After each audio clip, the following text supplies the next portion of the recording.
시청자 여러분 안녕하십니까? 뉴스데스크 제주입니다.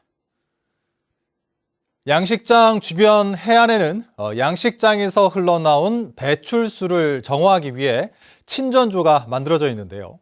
배출수와 이물질만 있어야 할 침전조에 살아있는 넙치와 죽은 넙치까지 마구 뒤섞인 채 방치되고 있어 주변 오염이 심각하다는 지적이 나오고 있습니다. 김항석 기자입니다.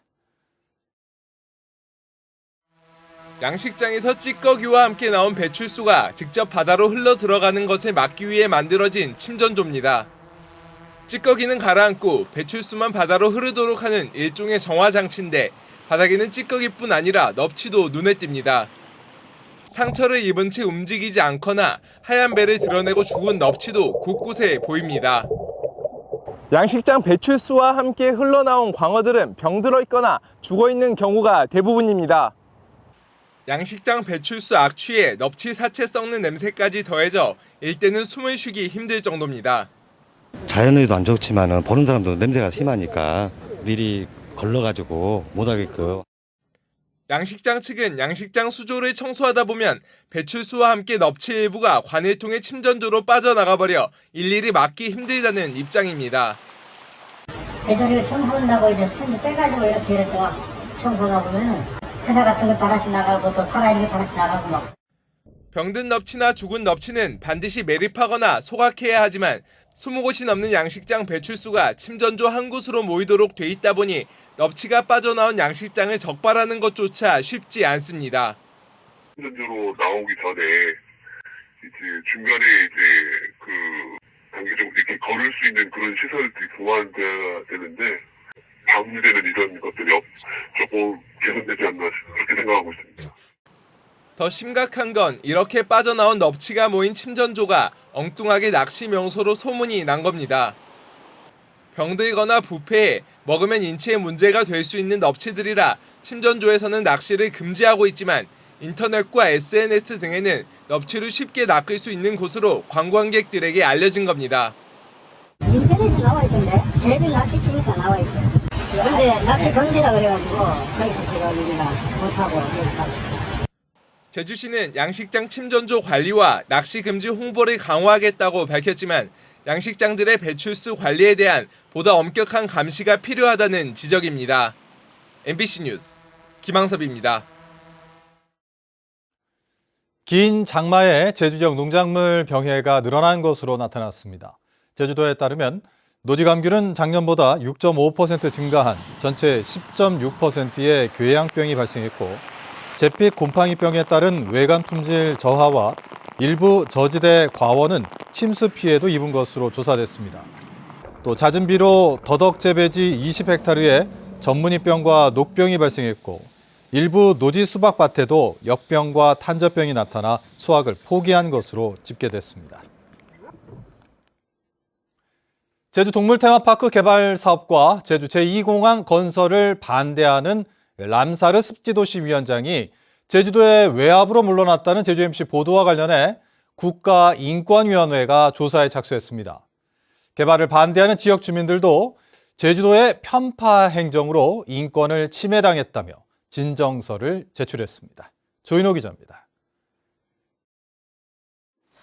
람사르 습지도시위원회에 대한 외압 의혹을 폭로하며 사퇴한 고재량 위원장. 국가인권위원회는 고 위원장이 인권 침해와 차별을 당했다며 진정서를 제출한 시민단체에 조사에 착수했다고 통보했습니다. 인권위는 제주도가 특정 개발 정책을 위해 개인의 정치적 성향을 이유로 사직을 종용했다는 진정 내용에 대해 조사 대상으로 판단된다며 담당 조사관을 배정하기로 했습니다. 우리가 지역 개발 사업 때문에 지금 굉장히 흔들리면서 이 수많은 성과들이 다 무너지게 되거든요. 그래서 그게 가장 아쉬운 것 같아요. 동물 테마파크에 반대하는 선을 1위 주민들도 원희룡 지사가 찬성 측 인사와 만나 람사르 위원장 찍어내기를 지시했다는 의혹은 충격이라며 진상 규명을 요구했습니다. 주민들의 면담 요구는 매번 거부했던 원희룡 도지사는 왜 사업자와 찬성하는 이들과는 이토록 자주 만나는 것일까? 도대체 원희룡 도지사와 사업자는 어떤 관계일까? 제주도민은 정말 궁금하다. 주민들은 제주도가 람사르위원회를 통째로 바꾸는 운영 규정을 만들지 못하게 막아달라고 도의회에 요청했습니다. 운영 규정을 지금의 시점에 만드느냐가 가장 핵심인 것 같고요. 그렇죠. 왜 지금이어야 되는지 그거를 이 사안 자체가 어느 정도 마무리가 됐어서 하면 안 되는 건지 그런 부분에 대해서는 다시 한번 점검을 해보도록 하겠습니다. 주민들은 원희룡 지사가 찬성 측만 면담하는 등 자신들을 차별했다며 국가인권위원회에 진정서를 냈고 조천읍장은 찬성 측에게 불리한 법률 자문 결과를 숨겼다며 감사원에 공익감사를 요청하기로 해 논란은 갈수록 확산되고 있습니다. MBC 뉴스 조인호입니다. 제주시 구자읍 김영리에 신도시급 주거지가 조성됩니다. 제주도는 당초 공공임대주택을 조성할 계획이던 김영리 구자 종합운동장 인근 10만 제곱미터 부지에 인근 도유지를 더해 23만 제곱미터로 늘려 문화와 체육시설 등 자족 기능을 갖춘 신도시급으로 조성한다고 밝혔습니다. 주거용지는 공동주택 7만 제곱미터와 단독주택 1만 제곱미터, 공원 녹지 15,000 제곱미터 등으로 조성되며 LH와 제주도 개발공사가 344억 원을 투입합니다.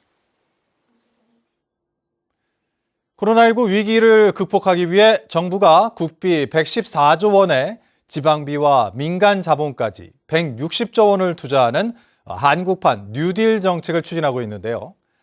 도의회에서 열린 정부 뉴딜 계획에 따른 긴급 현안 업무보고에서 의원들은 지역 실정에 맞고 경제 파급 효과가 큰 사업에 대한 선택과 집중이 필요하다고 지적했습니다. 오승철 기자가 보도합니다. 제주도는 뉴딜 정책과 관련해 우선 2,930억 원 규모의 드론 허브와 에너지 자치 등 4개 사업을 국가균형발전위원회에 제안했습니다. 또 정부 기조에 맞는 새로운 사업을 이달 말까지 발굴할 계획입니다. 문제는 재정이 열악해 국비 지원에 따른 지방비를 충당하기 어려울 수 있다는 겁니다. 때문에 이름만 갖다 붙이는 마구잡이식 사업은 지양하고 알짜 사업을 발굴하는 데 노력해달라고 도의원들은 주문했습니다. 한국형 뉴딜을 함에 있어서 우리 지방정부가 매칭할 수 있는 돈이 과연 있는지, 어떻게 재원을 마련하고 이런 사업들을 추진해 나갈 것인지에 대해서 실국에서 좋은 계획들을 올려주셔야지, 그렇지 않은 상태에서 기존에 했던 사업에 뉴딜 때 붙이고 했던 이런 관행들 버려야 되거든요. 제주도도 선택과 집중 전략에 동의하고 폭넓게 의견을 수렴해 결정하겠다고 답했습니다. 지역사회에 파급이 큰 영향을 줄 수 있는 그런 사업 위주, 또 재정적으로도 우리 지방비 부담을 최소화하면서 국비 지원이 많이 받을 수 있는 사업, 이런 부분들을 좀 기준으로 해서 올해 200억 원을 시작으로 2022년까지 3,700억 원을 발행할 예정인 지역화폐. 모바일과 카드형으로만 발행하면 고령층이 사용하기 어렵고 다른 지방 업체가 운영을 대행할 경우 도외로 자금이 유출될 거란 우려도 제기됐습니다. 전국을 규모로 하고 있는 은행에 만약 갔다 그러면은 우리의 돈이 전국으로 갈 거 아니겠습니까? 도의원들은 또 제주 근해의 저연분수 유입 대비를 철저히 하라고 당부했습니다.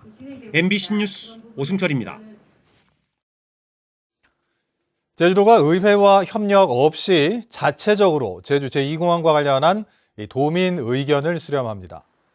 제주도는 도의회가 추진 중인 여론 또는 공론조사나 주민투표 방식의 제2공항 도민 의견 수렴 방안에 참여할 수 없다는 입장에 변화가 없다며 찬반 여론을 수치화하는 조사가 아니라 여러 건의사항을 청취할 수 있는 주민 설명회 방안 등을 추진하겠다고 밝혔습니다. 제주도는 이 같은 내용을 내일 열리는 제주도의회 제2공항 갈등해소 특별위원회에서 보고할 예정입니다. 도의회 제2공항 특위는 지난달 30일 도민 의견 수렴 방법을 정하기 위한 사전 여론조사 계획안을 처리하지 못하고 심사 보류했습니다.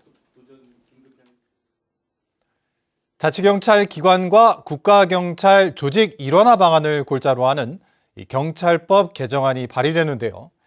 2006년 제주특별자치도 출범과 함께 전국 최초로 유일하게 운영됐던 제주자치경찰단도 역사의 뒤안길로 사라지게 됐습니다. 이소영 기자입니다. 관광지 치안 서비스와 교통사고 예방 등 주민 밀착형 치안을 담당했던 제주자치경찰단. 하지만 정부 경찰개혁안 발표에 따라 국가경찰로 일원화됩니다. 제주도 특별법에 따라 전국에서 유일하게 신설된 제주자치경찰단은 올해로 15년 만에 역사 속으로 사라질 전망입니다. 제주는 별도의 특별조치를 마련해 자치경찰을 존치하는 방향도 논의됐지만 예외 없이 적용하기로 해 자치경찰 조직 내부는 술렁이고 있습니다. 이렇게 된다 들어서 이렇게 된다. 얘기만 무서울 뿐이지 우리가 자리에서 어떻게 되는지 몰라서 거기가 제일 답답해요. 개정안에 따르면 제주자치경찰 구성원 150여 명은 국가경찰 소속이 되고 제주지방경찰청과 3개 경찰서에서 근무하게 될 전망입니다. 정보와 보안, 외사 등 국가사무는 국가경찰, 수사는 수사경찰이 맡고 교통과 생활안전 등은 자치경찰이 맡는 경찰 한 지붕 아래 국가와 수사, 자치경찰 세 가족이 함께 있는 체계가 되는 겁니다. 제주자치경찰단은 법안에 담긴 내용을 파악해 정부 방안과 법 개정 취지에 대비해 나가겠다는 입장입니다. 정부와 청와대, 정치권은 자치경찰의 경우 지휘 감독 권한이 있는 시도자치경찰위원회 위원장을 시도지사가 임명할 수 있게 해 자치권을 부여한다는 방침입니다. 하지만 국가경찰에 흡수된 자치경찰의 업무와 인사는 사실상 권한이 막강해진 국가경찰이 관여할 수밖에 없을 거란 우려가 나오고 있습니다. 자치경찰의 도입 취지 자체가 국가경찰의 권한을 분산하고 상호 견제가 가능하도록 실질적인 권한이 주어져야 되는데 지금 그러지 못한다는 측면에서 좀 문제가 있는 것이기 때문에요. 발의된 법안이 오는 11월 국회를 통과하면 내년부터 한 지붕 세 가족 체계의 경찰이 출범하게 되는데 자치와 국가경찰의 일원화가 새로운 경찰개혁의 계기가 될지 주목됩니다. MBC 뉴스 이소연입니다. 신임 제주지방경찰청장에 김원준 경찰청 외사국장이 내정됐습니다. 김원준 신임 청장은 서울 출신으로 경찰대를 졸업하고 서울청 홍보 담당관과 강원지방경찰청장 등을 역임했습니다. 한편 김병구 현 제주지방경찰청장은 치안 정감으로 승진해 인천지방경찰청장으로 자리를 옮깁니다. 제주지방법원 서근찬 판사는 음주운전과 위험운전치상 혐의로 기소된 23살 조 모 씨에게 벌금 1,500만 원을 선고했습니다. 운전업에 종사하는 조 씨는 지난 4월 면허 취소 수준인 혈중 알코올 농도 0.196% 상태에서 운전을 하다 반대 차로로 넘어가 마주오던 차량을 들이받아 차량 안에 타고 있던 운전자 등 2명을 다치게 한 혐의로 재판에 넘겨졌습니다. 10대 청소년이 급류에 휩쓸리는 사고가 났던 제주시 연동 흘천 구간이 호우에 출입이 통제됩니다. 제주시는 연동 흘천 3교 인근 다리에 출입 금지 재난안전선을 설치하고 호우나 태풍특보가 발효돼 하천 수위가 높아질 것으로 예상되면 시민들의 해당 구간 출입을 통제하기로 했습니다. 지난달 27일 제주시 연동 흘천에서는 15살 김모군이 다리를 건너던 중 물에 휩쓸렸다가 자력으로 탈출했습니다. 정부의 의대 정원 확대 정책에 반발해 제주 지역 전공의와 의사들도 파업 동참을 선언했습니다. 대한전공의협의회는 정부와 여당이 추진하는 의대 정원 확대와 공공의대 설립 정책에 반발해 오는 7일 전면 파업에 나서겠다는 성명을 내고 성명에는 제주대병원에서 수련 중인 전공의 84명 가운데 72명도 서명했습니다. 또 동네 의원 400곳과 종합병원 의사 1,300명이 소속된 제주도 의사회도 대한의사협회 지침에 따라 파업을 예고했습니다. 제주도는 보건복지부 주재회의에 참석해 파업 기간 비상진료대책 상황실을 운영하기로 했습니다.